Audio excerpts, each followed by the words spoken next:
करवा चौथ के इस पावन अवसर पर आप सभी को ढेर सारी शुभकामनाएं। यह व्रत आपके दाम्पत्य जीवन में प्रेम, विश्वास और समर्पण की भावना को और अधिक मजबूत बनाए। आपके जीवन में सुख, समृद्धि और खुशियों का वास हो और आप सभी का दाम्पत्य जीवन सदा मधुर और सुखमय बना रहे। करवा चौथ का व्रत हिंदू धर्म में विवाहित महिलाओं के लिए अत्यंत महत्वपूर्ण होता है। इस दिन महिलाएं अपने पति की लंबी आयु, सुख, समृद्धि और दाम्पत्य जीवन में मधुरता बनी रहने की कामना करती हैं। सूर्योदय से लेकर चंद्र दर्शन तक निर्जल व्रत रखते हुए पूरी श्रद्धा और आस्था के साथ इस दिन पूजा अर्चना की जाती है। करवा चौथ की पूजा विधि और व्रत के नियमों का पालन करने से न केवल दाम्पत्य जीवन में सुख शांति का वास होता है, बल्कि पति पर आने वाला संकट भी टल जाता है। एक आध्यात्मिक यात्रा है जो संयम, श्रद्धा और आस्था पर आधारित है। इस व्रत के दौरान हर नियम का पालन अत्यंत सावधानी और पवित्रता से किया जाता है, ताकि पूजा का पूर्ण फल प्राप्त हो सके। यह पर्व महिलाओं के धैर्य, समर्पण और त्याग का प्रतीक होता है, जहां वे न सिर्फ अपने पति की लंबी आयु की कामना करती हैं, बल्कि अपने परिवार की सुख समृद्धि की भी प्रार्थना करती हैं। व्रत की शुरुआत से लेकर चंद्र दर्शन तक हर चरण और हर पूजा विधि का विशेष महत्व होता है, जिसे समझना और पालन करना अत्यंत आवश्यक है। तो आज की इस वीडियो में आप जानेंगे करवा चौथ की बहुत ही आसान पूजा विधि के बारे में, ताकि आपको इस दिन पूजा करते समय किसी बात की कोई परेशानी ना हो। और आप जानेंगे कौन कौन सी आवश्यक पूजन सामग्री इस दिन आपकी पूजा की थाली में होना जरूरी है। अगर आपको आज की यह वीडियो पसंद आए तो वीडियो को लाइक करें और इसे ज्यादा से ज्यादा लोगों तक शेयर भी करें। इस दिन करवा चौथ की कथा भी हमारे चैनल पर जरूर सुनिए।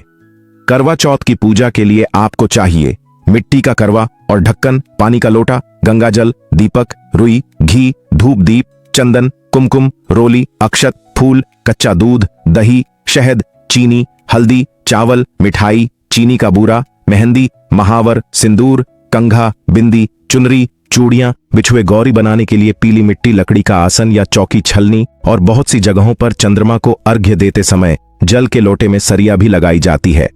सरिये पतले पतले, बारीक, लंबी सुइयों जैसी होती हैं। यदि आपको 7 की संख्या में चाहिए तो आप सरिये भी रख सकते हैं। 8 पूड़ियों का अट्ठावला जाता है। साथ में कुछ दक्षिणा के पैसे और किसी सुहागिन महिला को देने के लिए बायने के रूप में जो भी श्रृंगार की सामग्री, वस्त्र, मिठाई, फल आदि हैं, वह भी आपको पूजा में रखने चाहिए। जो महिलाएं करवा चौथ का व्रत रखने वाली हैं, उन्हें एक दिन पहले ही मेहंदी आदि लगा लेनी चाहिए। करवा चौथ व्रत के दिन सुबह ब्रह्म मुहूर्त में उठकर यदि आपके यहां सरगी खाने का रिवाज हो तो आप सरगी ग्रहण कर लें।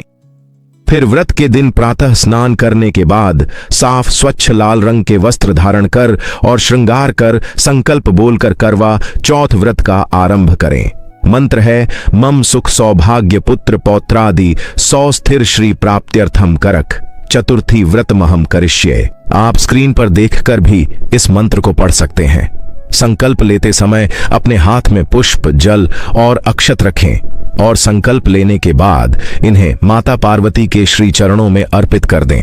इसके बाद विधि पूर्वक पूजा करें, धूप दीप जलाएं। भगवान श्री गणेश जी की पूजा से कोई भी व्रत या पूजा प्रारंभ की जाती है, इसलिए भगवान गणेश जी की पूजा विशेष रूप से करें, क्योंकि यह कार्तिक मास के कृष्ण पक्ष की संकष्टी चतुर्थी है। इस दिन माताएं अपनी संतान की दीर्घायु के लिए भी व्रत रखती हैं। करवा माता की पूजा करें। यदि संभव हो तो सुबह के समय कथा पढ़ लें। यदि न हो सके तो शाम के समय मुख्य रूप से कथा पढ़ी या सुनी जाती है। सुबह के समय आप साधारण विधि से व्रत प्रारंभ कर सकती हैं। पूरे दिन इस व्रत में निर्जल रहा जाता है, यानी पानी की एक बूंद भी ग्रहण नहीं की जाती है। अगर आपके लिए पूरे दिन निर्जल रहना संभव न हो तो आप दिन में एक समय चाय या दूध आदि ले सकती हैं। दीवार पर गेरू से फलक बनाकर पिसे हुए चावल के घोल से करवा माता का चित्र बनाया जाता है, या अगर आपके पास तस्वीर हो तो आप तस्वीर की पूजा कर सकते हैं। जिस घोल से हम करवा माता बनाते हैं उसे वर कहते हैं, और जो तस्वीर हम बनाते हैं करवा माता की प्रतीक रूप में उस कला को करव धरना कहते हैं। धरने के साथ ही 8 पूरियों का अठावला बनाएं, पक्के पकवान बनाएं और फिर पीली मिट्टी से गौरी गणेश बनाएं। माता पार्वती की गोद में गणेश जी को बनाकर बिठा दें। गौरी मैया को लकड़ी के एक आसन पर बिठाएं। पूजा की यह तैयारी आपको शाम के लिए करनी है। एक चौक बनाकर सुंदर रंगोली सजाएं और उस पर आप लकड़ी का आसन रख सकते हैं। उस पर लाल वस्त्र बिछाकर गौरी मैया को चुनरी ओढ़ाकर स्थापित करें। बिंदी आदि सुहाग की सामग्री से गौरी मैया का श्रृंगार करें। जल से भरा हुआ एक लोटा रखें। बाएं यानी भेंट देने के लिए मिट्टी का टोंटीदार करवा लें।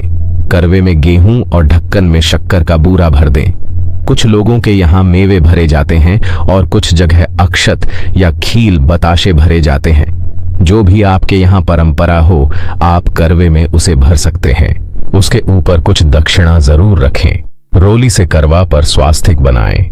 कुछ जगहों पर 2 करवे रखे जाते हैं और कुछ जगह केवल 1 करवा रखा जाता है। करवा चौथ की पूजा में करवे आपस में बदले जाते हैं। जिनके यहाँ सास के साथ बैठकर यह पूजा की जाती है, वह 1 करवा अपनी सासू माँ के नाम पर रखकर पूजा कर सकती हैं। यदि सासू माँ नहीं है या सुहागन नहीं है, तो आप माता पार्वती के नाम से 1 करवा रखकर उनसे अपना करवा बदल सकती हैं, क्योंकि इस व्रत में सुहाग भी लिया जाता है। इस प्रकार धूप दीप जलाकर भगवान से सच्चे मन से अपने पति की दीर्घायु की कामना करें। नमः शिवाय सर्वाणि सौभाग्यम संतति शुभम प्रच्छ भक्ति युक्तानाम नारायण हर वल्लभे।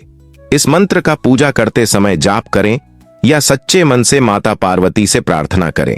करवा चौथ की पूजा में जो करवे रखे हैं, उनका भी पूजन किया जाता है। करवों पर 13 बिंदी रोली या कुमकुम से लगाएं। गेहूं या चावल के 13 दाने हाथ में लेकर करवा चौथ की कथा पढ़नी या सुननी चाहिए। कथा सुनने के बाद करवे पर हाथ घुमाकर अपनी सासू जी के पैर छूकर आशीर्वाद लेना चाहिए और करवा उन्हें दे देना चाहिए। जिस समय करवे पर हाथ घुमाया जाता है या माता पार्वती से करवा बदला जाता है, उस समय आपको एक विशेष प्रकार से कहना होता है, ले सुहागन ले करवा और दे सुहागन दे करवा। यह आपको 7 बार बोलना है। इस प्रक्रिया के दौरान आपको ध्यान रखना है कि जब आप ले सुहागन ले करवा कहेंगी, तो आपका करवा माता पार्वती की तरफ जाना चाहिए और दे सुहागन दे करवा कहते समय आपको माता पार्वती से वह करवा अपनी तरफ लेना है। कुछ जगहों पर खांड का करवा भी बायने के रूप में अपनी सासू मां या सुहागिन महिला को दिया जाता है। अब पूजा करने के बाद सबसे अंत में भगवान गणेश जी और करवा माता की आरती करनी चाहिए। आरती करने के बाद जो भी भगवान को भोग स्वरूप लगाते हैं, उन्हें भोग में लगाएं। अब चंद्र देवता को अर्घ देने की तैयारी करेंगे। चंद्र देवता को अर्घ देने के लिए एक लोटे में जल भरकर उसमें कच्चा दूध मिलाएं, शक्कर या मिश्री डालें और सफेद पुष्प डालें। चंद्र देवता की आरती उतारने के लिए आप घी का एक दीपक रखें, धूप रखें और भोग लगाने के लिए कोई भी फल या मिठाई रखें। क्योंकि इस दिन चंद्रमा को छलनी से देखकर फिर पति को देखा जाता है, तो एक छलनी रखें। प्लास्टिक की छलनी का प्रयोग पूजा में नहीं करना चाहिए। पूजा में मिट्टी के ही दीपक का प्रयोग किया जाता है। अगर मिट्टी का दीपक नहीं है, तो आप आटे का दिया भी बना सकते हैं। इस दिन पति के हाथों जल पीकर व्रत खोला जाता है। चंद्रमा दर्शन करने के बाद और चंद्र देवता की पूजा करने के बाद छत पर या बालकनी में ही आपको जो जल है वह पीना होता है। तो ऐसे में आप एक थाली या एक अलग बर्तन में अपने लिए गिलास में भरकर जल रखें। कोई भी फल या मिठाई रखें या फलों का जूस भी ले सकते हैं। नारियल पानी भी आप इस समय ले सकते हैं, तो वह भी आप साथ में ही छत पर लेकर जाएं। चंद्र देवता की पूजा करने के लिए आपकी यानी जो व्रती महिला हैं, उनका मुंह उत्तर पश्चिम दिशा में होना चाहिए। चंद्रोदय होने पर आप चंद्रमा को डायरेक्ट नहीं देखें। चंद्रमा को छलनी से ही इस दिन देखा जाता है। तो छलनी से देखने से पहले आप छलनी पर दीप जलाकर रख लें, फिर चंद्रमा को देखें और उसी से आपको अपने पति को देखना होता है। यह प्रक्रिया आपको 7 बार करनी होती है, एक बार चंद्रमा को और एक बार अपने पति को। ऐसा 7 बार करने के बाद चंद्र देवता को जो करवा आपके पास है या जो जल का लौटा है, उससे आप चंद्र देवता को जल का अर्घ दें। जो सरैया या जो सतिया आपके पास होते हैं, उन्हें आप एक एक करके गिराएं। जिनके यहां पर सरैया का उपयोग नहीं किया जाता, वह डायरेक्ट अर्घ भी दे सकते हैं। जल का अर्घ देने के बाद चंद्र देवता की आरती उतारें, उन्हें पुष्प अर्पित करें और उन्हें फल या मिठाई का भोग लगाएं। चंद्र देवता की आरती करते समय ओम सह चंद्रमसे नमः इस मंत्र का जाप करें या ओम सोम सोमाय नमः इस मंत्र का जाप करते हुए आपको चंद्र देवता की पूजा करनी चाहिए। चंद्र देवता से प्रार्थना करनी चाहिए कि वह आपके पति की सदा रक्षा करें और आप तथा आपके पति के बीच में प्रेम संबंध मधुर बनाए रखें। इस तरह से कामना करने के बाद आप अपने पति का पूजन करें। पति को तिलक लगाएं, अक्षत लगाएं, पुष्प अर्पित करें, पति के पैर छुएं और फिर पति को आप गिलास या लोटे से जल पिलाएं। उन्हें मिठाई खिलाएं और उसके बाद उन्हीं के हाथों से आप जल और मिठाई खाकर अपने व्रत का पारणा करें, यानी व्रत खोलें। जो दीप आपने चंद्र देवता की पूजा में जलाया है, उसे वहीं आपको छत पर ही जलता हुआ छोड़ देना है। जो मिट्टी का करवा आपने चंद्र देवता को अर्घ देने के लिए प्रयोग किया है, अगर मिट्टी का करवा है तो आप उसे विसर्जन कर देंगे। विसर्जन हमेशा अगले दिन ही किया जाता है। पति के हाथों जल पीने के बाद आप शुद्ध सात्विक पकवान ग्रहण करके अपना व्रत खोल सकते हैं, यानी अन्न ग्रहण कर सकते हैं।